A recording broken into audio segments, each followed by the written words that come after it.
ada dua bagian. Kalau tidak ke kiri ya ke kanan, kalau tidak ke neraka ya ke surga. Ada yang lain pun itu pernik-perniknya, itu tambahannya. Tetapi yang penting hidup ini adalah kita mengutamakan hidup yang singkat ini mencari Tuhan secara nyata, real, nyata.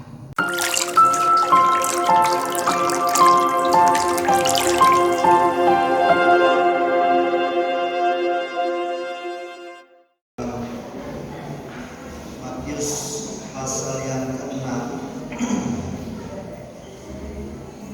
Matius pasal yang ke-6 ayat yang ke-25 sampai dengan ayat yang ke-34.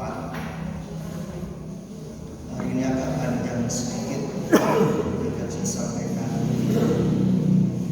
Matius pasal 6 ayat yang ke-24 sampai dengan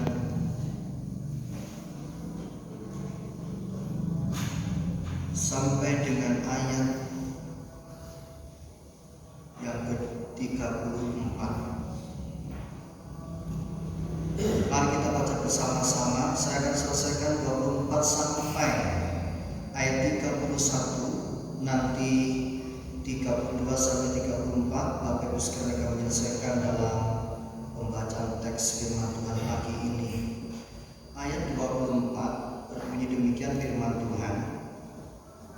Tak seorang pun dapat mengabdi kepada dua tuan, karena jika demikian ia akan membenci yang seorang dan mengasihi yang lain, atau ia akan setia kepada yang seorang dan tidak mengindahkan yang lain. Kamu tidak dapat mengabdi kepada Allah dan kepada Mammon. Karena itu aku berkata kepadamu, janganlah khawatir akan hidupmu, akan apa yang hendak kamu makan atau minum, dan janganlah khawatir pula akan tubuhmu, akan apa yang hendak kamu pakai.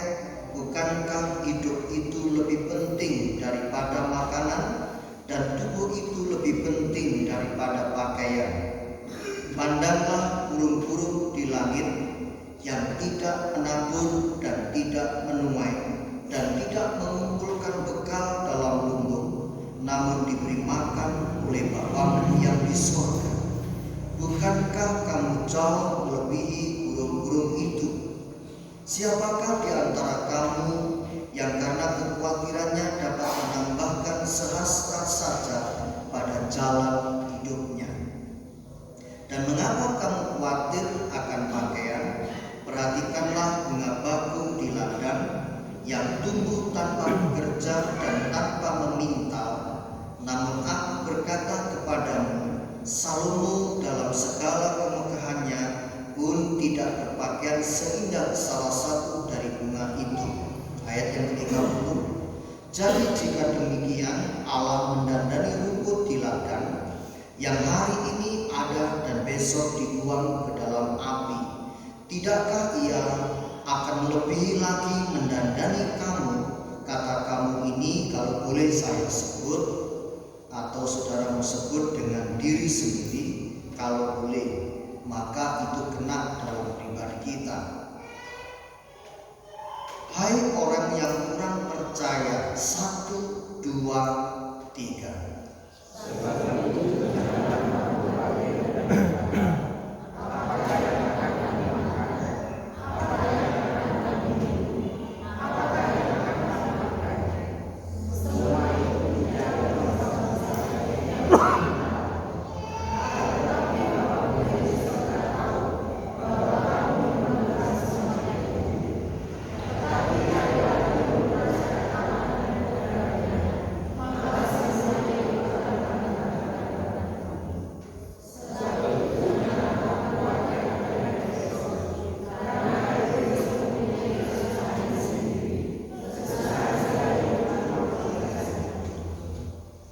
Bapak Ibu sekalian, di era zaman sebelum saya menerima Tuhan, namanya sifat manusia, kekhawatiran itu pasti ada. niscaya orang yang hidup di dunia ini berani mengatakan aku tidak khawatir. Tidak ada. Semua orang pasti pernah mengalami rasa takut, cemas, khawatir menghadapi sikon kehidupan yang tidak menentu.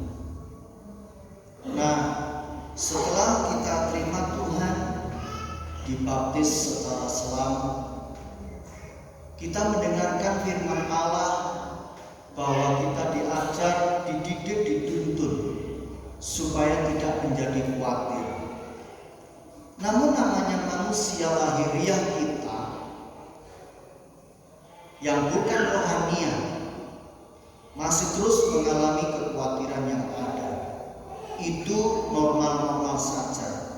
Yang tidak menjadi normal adalah kalau kita bertahun-tahun, berpuluh-puluh tahun sudah menjadi orang Kristen, tetapi masih terus khawatir menghadapi segala sesuatu yang ada pada kesempatan hari ini. Nah, firman Allah dalam Matius pasal yang ke-6 ini mengajar kita, mendidik kita dalam menghadapi setiap sikon masalah yang ada. Sekiranya kita tidak terlalu khawatir, tetapi benar-benar mengandalkan Tuhan dalam segala perkara. Bapak Ibu sekalian, firman Allah tadi berkata, siapakah yang mampu menyelesaikan persoalannya jika dia masih khawatir? Siapa yang bisa membangun rumah kalau dia khawatir terus, tidak pernah mengerjakannya, tidak pernah bertindak? Maka yang ada dalam pikiran dan hati mereka itu hanya satu hal, kekhawatiran terus. Oleh sebab itu, setiap anak-anak Tuhan yang hadir pada kesempatan pagi hari ini, pikirannya, hatinya, perasaannya, seluruh hidupnya harus dipersembahkan kepada Tuhan. Tidak seperti orang-orang dunia, tidak seperti ketika kita belum menerima Yesus sebagai Tuhan Sang Juru Selamat pribadi. Ada sebuah perbedaan. Orang khawatir masalah hidup ini, itu hal wajar. Hari ini ada yang dimasak, belum tentu hari esok ada yang dimasak. Saya tahu namanya kekurangan, saya mengerti namanya hidup kelebihan. Saya memahami hal itu. Saya tahu berkumpul dengan orang-orang di bawah garis kemiskinan, saya nikmati makan bersama-sama dengan dia. Satu hal yang bisa kita katakan kepada Tuhan kita hari ini adalah kata mengucap syukur dalam segala hal itu paling penting, indah dalam hidup orang-orang Kristen yang sesungguhnya. Bagaimana mungkin kita tidak mengucap syukur kepada Tuhan? Bagaimana mungkin kita tidak berterima kasih kepada Tuhan atas segala pemeliharaan Tuhan dalam hidup kita pribadi? Bagaimana mungkin kita hanya mengejar dunia ini? Bagaimana kita hanya memikirkan tentang perkara-perkara dunia yang sesaat sifatnya ini? Firman Allah berkata tadi, semuanya itu dicari semua oleh bangsa-bangsa. Semuanya itu dicari oleh seluruh umat manusia. Yang tidak percaya kepada Tuhan mencarinya, yang percaya kepada Tuhan juga mencarinya. Apa bedanya hari ini kalau begitu? Satu perbedaan, orang-orang yang tidak mengenal Tuhan khawatir terus menghadapi perihal ini. Apalagi di zaman-zaman sekarang, zaman-zaman yang sulit, orang selalu mengatakan melalui perkataan lidahnya, sukar, sulit, sukar, sulit, sukar, sulit. Kalau hanya sejauh itu perkataannya, maka saya percaya dapat dipastikan orang ini tidak akan pernah menikmati suasana kehadiran Tuhan, suasana keindahan Tuhan, suasana hidup bersama-sama dengan Tuhan. Yang dipikirkannya hanyalah perkara-perkara jasmani. Bapak Ibu sekalian, dalam Matius pasal 6 ini, ayat yang ke-33, tetapi carilah dahulu kerajaan Allah serta kebenarannya. Beda. Kenapa orang-orang khawatir? Karena mereka tidak tahu apa yang habis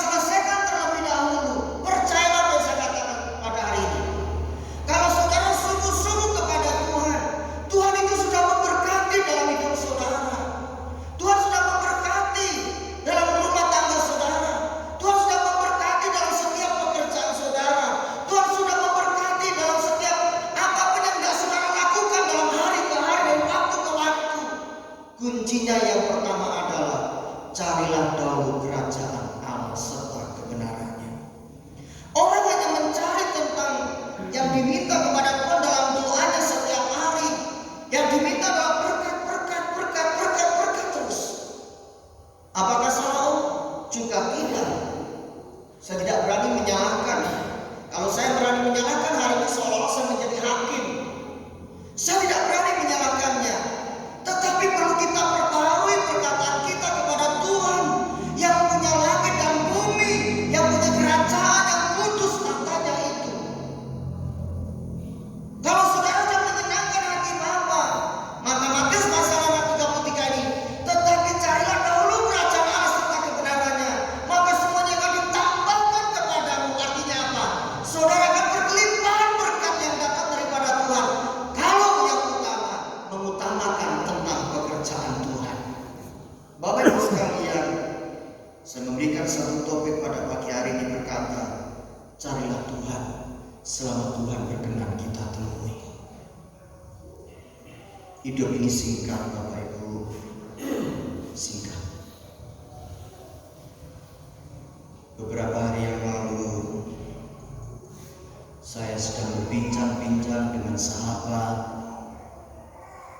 teman sekolah, baik, walaupun tidak seiman dengan kita, dalam pandangan orangnya baik. Saya sangat menghormati semua orang. Orang lain mengatakan tidak baik, orang lain mengatakan jelek, orang lain mengatakan kotor. Saya tidak mau ikut-ikutan dalam perbincangan itu. Saya selalu pandang positif. Dari 100 angka, 100 nilai, andai kata 99 jelek, kotor, tetapi masih ada satu kebaikan dia yang tidak pernah diperbincangkan oleh orang lain. Yang diperbincangkan adalah tentang jeleknya saja. Inilah dunia. Bapak kita datang ke dunia tidak mencari orang-orang yang benar. Perlu kita garis bawahi pagi ini. Tetapi mencari orang yang berdosa. Oleh sebab itu anak-anak Tuhan harus mencari Tuhan.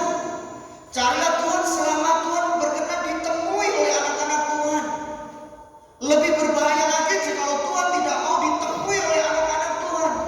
Artinya selalu kita berbuat masalah, membuat problem, membuat persoalan yang tidak pernah mau menyerahkan diri ini kepada Tuhan secara benar. Saya percaya saudara hadir di gereja, duduk bersama, memuji memuliakan Tuhan, bertepuk tangan, bersorak-sorai, memuji menyembah Dia dalam roh dan kebenaran. Saudara duduk mendengarkan firman Tuhan. Saudara punya tujuan yang pasti. Satu hal, kita merindukan tentang kerajaan Allah. Kalau hari ini saudara ada di gereja, tubuh saudara di sini, dari ujung, dari telapak kaki sampai ujung rambut ada di sini. Kalau pikirannya masih di luar, artinya firman itu tidak pernah hidup dalam hati saudara. Hidup ini sangat-sangat menyakitkan. Ada kata puas, ada kata tidak puas. Ada kata benci, membenci, ada kata senang, menyenangi. Hidup ini ada dua bagian. Kalau tidak ke kiri ya ke kanan, kalau tidak ke neraka ya ke surga. Ada yang lain pun itu pernik-perniknya, itu tambahannya. Tetapi yang penting hidup ini adalah kita mengutamakan hidup yang singkat ini mencari Tuhan secara nyata, real, nyata. Nah, bagian pertama, mengapa kita harus mencari Tuhan? Apakah kita tidak bisa mencari Tuhan di rumah? Bisa. Apakah kita tidak bisa mencari Tuhan di ladang? Bisa. Apakah kita tidak bisa mencari Tuhan ketika kita kerja di toko? Bisa.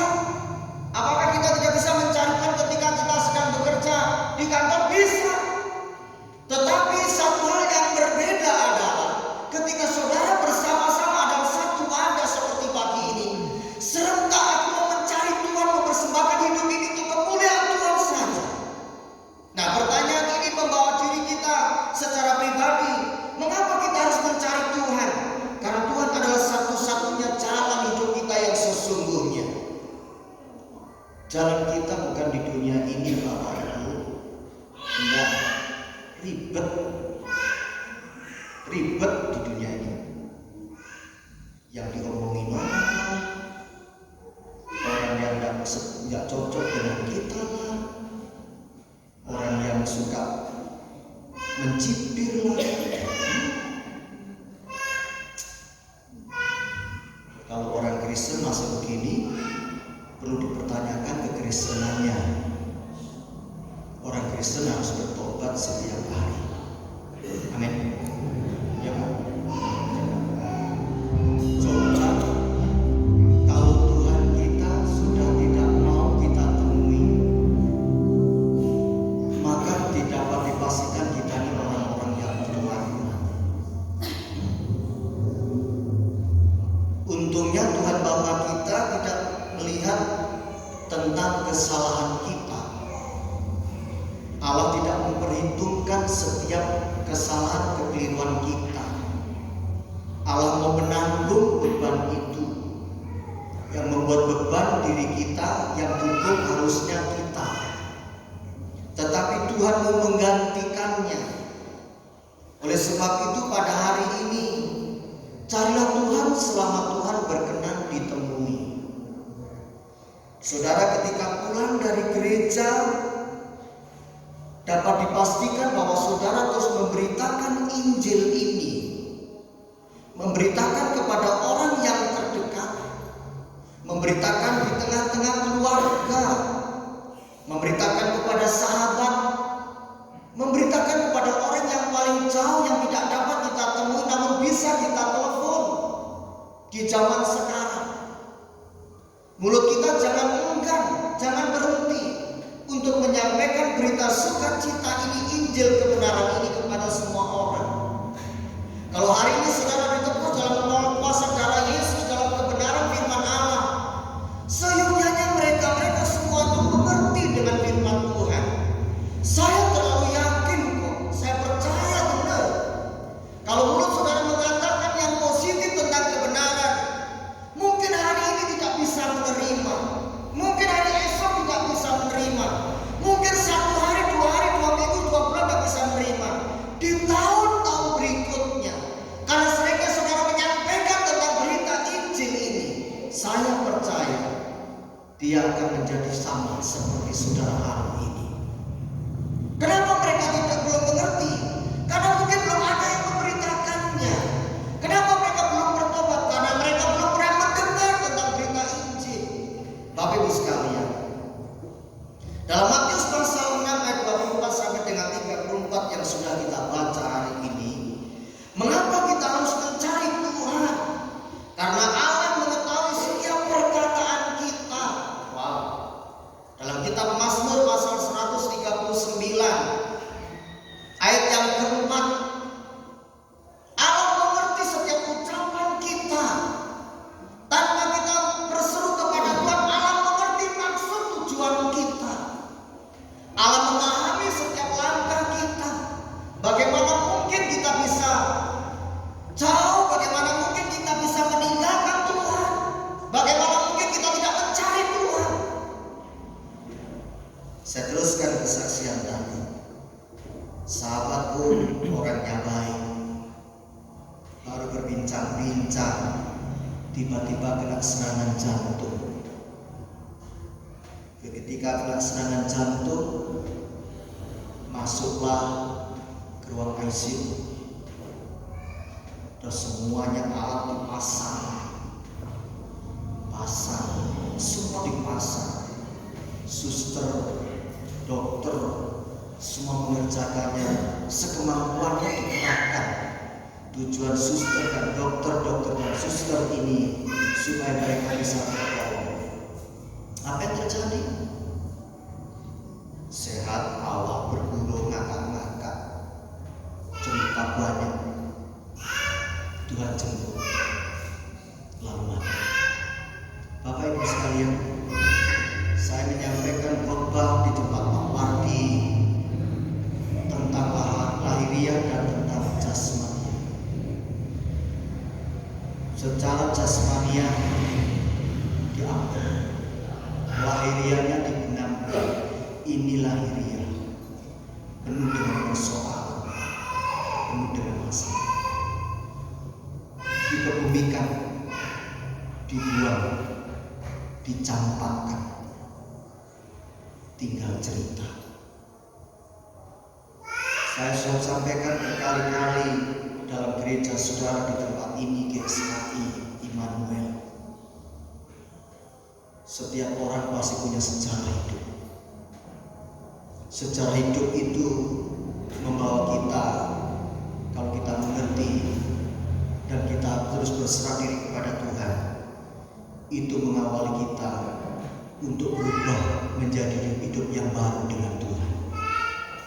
Mahal harganya, sejarah itu mahal, tetapi sejarah yang jelek sekiranya kita tidak lakukannya, kita membuat sejarah yang baru, hidup berkenan menyenangkan hati Tuhan. Saudara tahu, Bapak Ibu tahu, kalau Tuhan mau ambil kita hari ini, tidak tahu kan? Apa yang dapat kita berikan kepada Tuhan? Yang sudah main musik, mainan musik dengan baik. Yang punya pekerjaan Tuhan, membersihkan gereja, bersihkan gereja dengan baik. Yang Tuhan percaya menjadi pemandu pujian soni dan singa di tempat ini, layani Tuhan dengan baik. Yang menerima tamu, layani semua jemaat yang hadir dengan baik. Jangan dengan kata terpaksa. Apalagi sebentar lagi Natal, tanggal 22 sudah diambang pintu. Ini bulan 11 hampir habis, usai, hampir selesai. Setiap Natal itu orang mesti bingung, sibuk. Yang disibukkan, dibingungkan hanya satu, uang. Pasti uang. Saudara akan bilang ini, sibuk baju, sibuk ini, sibuk ini. Enggak. Itu bagian kedua dan seterusnya. Yang sibuk nomor satu pasti duit. Duit. Apakah kamu tidak sibuk dengan duit? Sibuk juga. Sibuk. Tapi kesibukan ini jangan sampai mengotori kita untuk tidak datang dalam rumah Tuhan. Silakan sibuk. Atau mungkin saudara super sibuk. Tetapi di tengah-tengah super sibuknya saudara-saudara harus mengutamakan mencari Tuhan terlebih dahulu. Kalau saudara sudah mencari Tuhan terlebih dahulu, menyenangkan hati Bapa surga, firman Allah berkata, apa yang tidak diberikan kepada Tuhan kepada kita, Allah pasti memberikannya. Kuncinya yang pertama adalah carilah Tuhan selama Tuhan berkenan ditemui. Itu yang awal. Jangan sibuk mencari uang. Seolah-olah segala-galanya adalah uang dan sumbernya uang. Uang itu tidak pernah membawa kedamaian. Pangkat derajat juga tidak membawa kita kepada kedamaian. Kita melihat banyak persoalan, banyak masalah.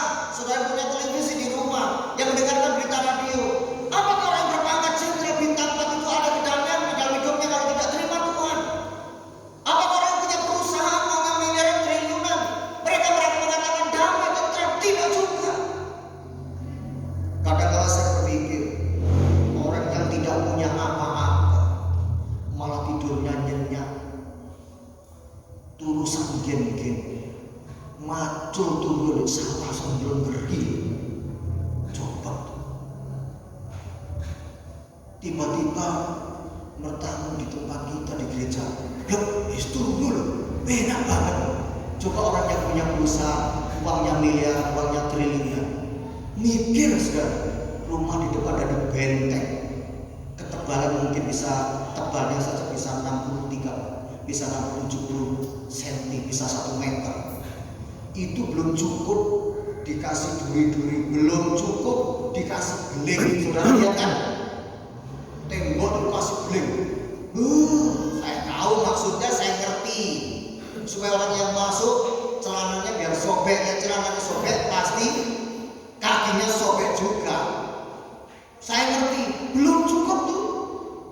Pasang anjing herder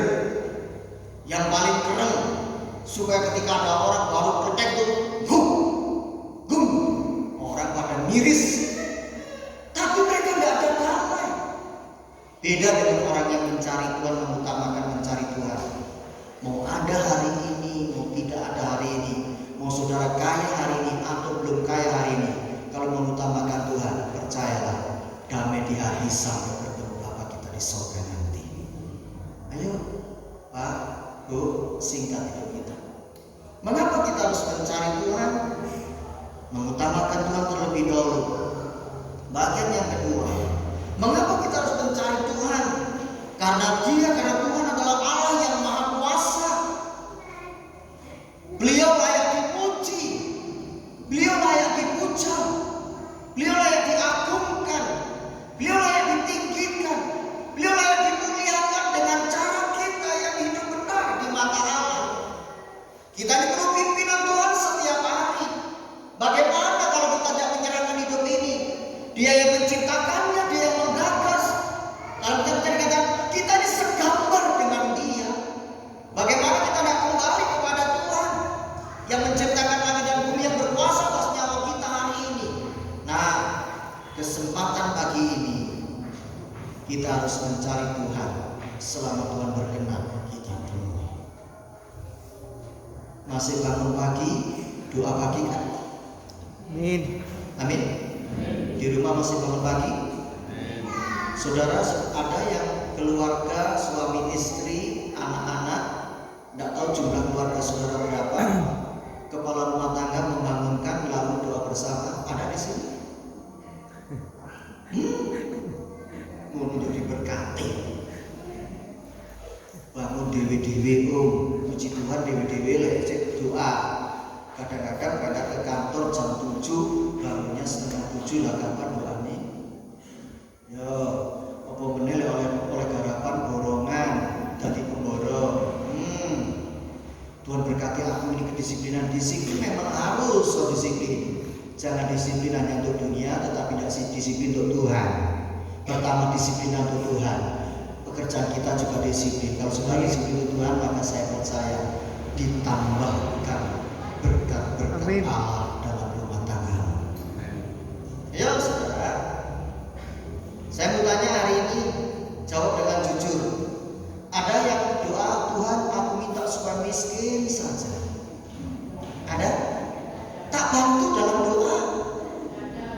Tidak ada kan? Ya Pak Bambang ya? Tidak ada. Ya Bu ya? Ada tidak Bu? Yang dalam Tuhan saya minta miskin saja, yang saya punya miskin aja. Tidak ada. Itu lebay. Tidak ada. Saya belum pernah mendengar orang yang doa seperti itu. Dari agama lain pun belum pernah mendengar. Doanya cuma doa yang masih Tuhan berkatilah kesehatan kami, berkatilah istriku, berkatilah suamiku, berkatilah anak-anakku, berkatilah saudaraku, berkatilah perusahaanku, berkatilah mobilku. Halah, berkat semua. Tangan Tuhan gini, lah kok jauh kau orang tahu menemu hatiku? Nek iman jauh tak berkat tok. Nek kau kira pernah teko marang aku menemu melayani asmaku? Piye kuwi? Coba kalau saya datang ke Pak Yopi, tiap hari ke Pak Yopi, Pak, nyilih duitnya Pak, DKI. Pak, nyilih duitnya Pak, DKI. Pak, nyilih duitnya Pak, DKI. Suwe-suwe kira-kira piye? Nek Pak Yopi, delok kene lagi.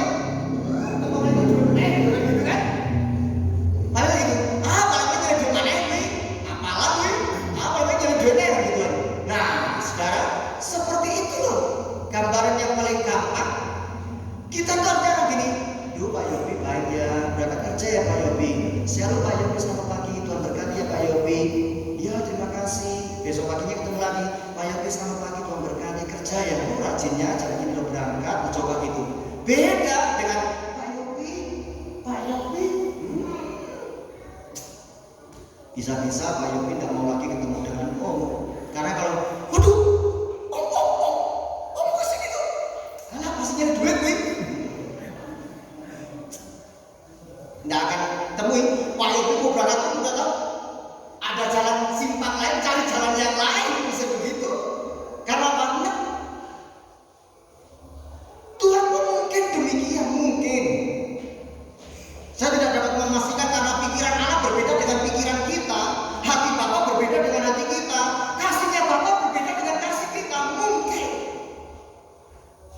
Bisa begitu loh. Ya, apalagi ini mau Natal kan. Dana Natal udah cukup apa belum? Kalau belum gini, gereja mana sih berani menyampaikan ini? Jangan sampai menarik dana Natal ke jemaat. Ingat baik-baik, jangan membebani jemaat dalam kondisi yang sulit seperti ini. Kalau bisa meriah, puji Tuhan. Kalau tidak bisa meriah pun puji Tuhan seadanya. Yang penting hati kita untuk Tuhan. Ini yang penting. Jangan menyakiti hati Bapa. Tuhan tidak mau utang piutang. Siapa yang memberkati pasti diberkati oleh Tuhan. Kuncinya memberkati, memberkati pasti diberkati oleh Bapa di surga. Tangan yang memberi Allah tahu, tangan yang begini Allah tahu. Wajah ini seperti kates wajah Allah ngerti. Saudara sumberingah, Bapa sangat memahami, sangat mengerti kita hari ini. Hatimu ada di gereja hari ini, Tuhan tahu. Hatimu sedang memikirkan dapur ekonomi, Allah lebih memahami, mengerti dengan kita hari ini. Satu hal saya tekankan hidup ini. Setiap hari, bukan hanya hari Minggu kita di gereja, setiap hari carilah Tuhan terlebih dahulu selama Tuhan berkenan kita temui. Bagian yang ketiga, mengapa kita harus mencari Tuhan? Karena Tuhan Allah kita adalah Allah yang maha hadir, selalu hadir setiap saat. Tuhan bisa perintahkan para malaikat surgawi untuk melihat anak-anak Tuhan. Tuhan bisa perintahkan para malaikat surgawi kepercayaan Tuhan untuk memperhatikan setiap anak-anak Tuhan. Saudara, kehadiran Allah itu membawa kita sukacita. Kehadiran Tuhan itu membawa kita damai. Kehadiran Tuhan itu membawa kita tenteraman.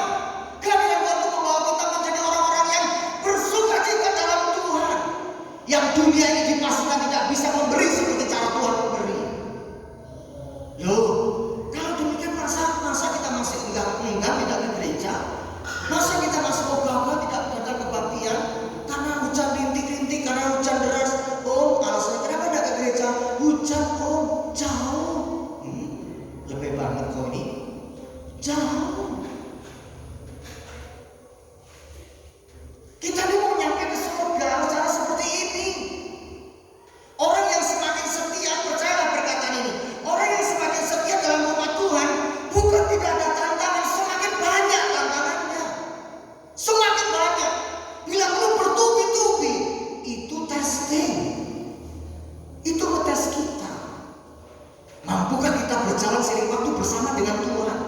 Atau dengan adanya persoalan kita udah dekat sama Tuhan, aku udah doa, udah puasa, udah melayani di gereja, udah pimpin pujian, udah nyambung ke gereja, tapi kenapa Tuhan aku masih banyak masalah? Aku tak kasih tahu sekarang.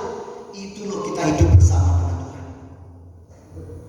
Supaya kita menjadi dewasa, menjadi diberkati. Ketika tantangan melanda, persoalan melanda, kejahatan terjadi, saudara dimampukan untuk menyelesaikan setiap persoalan yang ada. Coba kalau saudara tidak pernah mendapat tantangan, tiba-tiba ada tantangan besar, geblak, jatuh. Saudara terbiasa menghadapi tantangan. Oleh karena itu saudara menjadi kuat. Karena kuat saudara bukan oleh karena diri kita sendiri, kuat kita oleh karena kemurahan Tuhan semata. Campur tangan Tuhan itu. Yuk hari ini Bapak Ibu sekalian mau Natal. Kalau masih ada dari antara kita mungkin masih ada kepahitan dengan suami, masih ada kepahitan dengan istri, anak, saling mengampuni. Mengapa kita bagian yang kedua? Mengapa kita harus mencari Tuhan? Karena Allah kita adalah Allah yang mengampuni kita. Tanpa Yesus Tuhan kita, dapat dipastikan kita tidak pernah sampai kepada tujuan kerajaan Allah. Karena Allah yang mengampuni kita hadir bersama dengan Tuhan kita datang dalam rumah Tuhan. Kita bertegur lutut kepada Tuhan, kita mengandalkan Tuhan. Allah yang mengampuni itu Allah yang maha hadir, memberi pertolongan dalam hidup kita sekalian. Amin.